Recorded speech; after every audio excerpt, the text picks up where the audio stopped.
düzenlediğimiz Mescid-i Aksa ve Kudüs hürriyetine kavuşuncaya kadar sürdürmeyi planladığımız namaz ve dua buluşmalarıyla sesimizi daha gür çıkaracağız.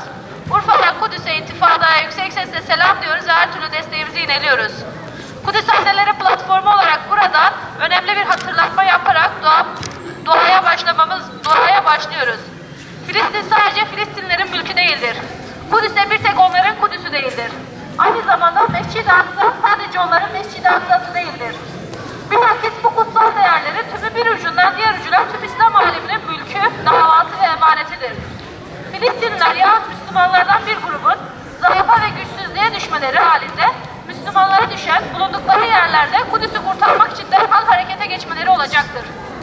Yüce Rabbimiz bunu Müslümanlara farz kılmıştır.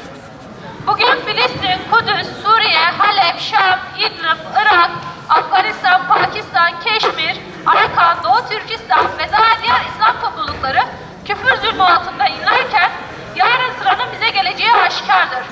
Çünkü bu mücadele hak ile batılın mücadelesidir. Bugün dünya bu zulümlere gözünü yumarken, küfür bir tek çatı altında birleşmiş iken, ümmet imamesi kaybolmuş tesbih taneleri gibi darmadağın olmuştur. Bizler Kudüs Anneleri platformu olarak Urfalı anneler ve anne adayları başta olmak üzere tüm milletimize sesleniyoruz. Zulümlere ve zalimlere sessiz kalmayın. Çocuklarınızı da zulümlere ve zalimlere tepki gösterecek ve küfrün karşısında dik duracak haysiyetle yetiştirin. Asıl gayesi ve hedefi İslam aleminin birliği, beraberliği ve Müslümanların huzur, refah ve güvenli yaşaması davasını savunan, mücadele eden gençler yetiştirin. Müslümanların dertlerini dertlenen gençler dünyaya barışı, refahı ve huzuru getirecektir. Batının zulmü kalktığında, dünyada İslamiyet hüküm sürdüğünde bütün dünya halkları İslamiyet'in o adalet ve huzurunu içinde soluyacak ve dünya başka güzelleşecektir. Kudüs Anneleri platformu olarak dün itibariyle 92. Cuması gerçekleştirilen Büyük Dönüş Yürüyüşü'nde şehadete kavuşan ve bugüne kadar şehadete kavuşan kardeşlerimize Allah'tan rahmet diliyor, aileleri ve Filistinlilere sabrı cemil niyaz ediyoruz. Yaralananlara şifalar diliyoruz. Kudüs Anneleri platformu olarak 3. İntifada ve Büyük Dönüş Yürüyüşü'nün amacına vasıl olmasını Cenab-ı Hak'tan niyaz ediyoruz. Buradan sizleri 3. İntifada ve Büyük Dönüş Yürüyüşü'nü başlatan Filistinli kardeşlerimize destek olmaya davet ediyoruz. Onlar ümmetin izzetini korumak için mücadele ediyorlar. Onlar olmamız ve ölmemiz gereken yerde mücadele ediyorlar.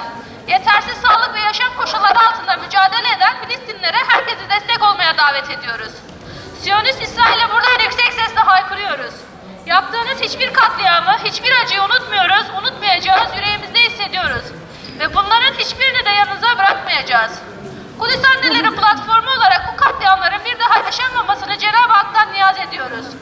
Mescid-i Aksa, Kudüs ve Filistin özgür olana kadar mücadelemize devam edeceğimizi Urfa'dan Tel Aviv'e haykırıyoruz. Müslüman kardeşlerimize içinde bulundukları zor durumdan bir an evvel kurtulmaları için yardım eyle.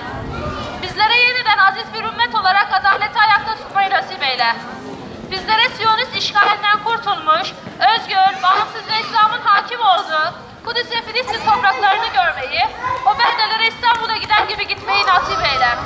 Mübarek günler ve beldeler hürmetine dualarımızı kabul eyle Allah'ım. Allah'ın selamı, bereketi ve rahmeti üzerimize olsun. Bütün katılımcılarımızdan Allah razı olsun.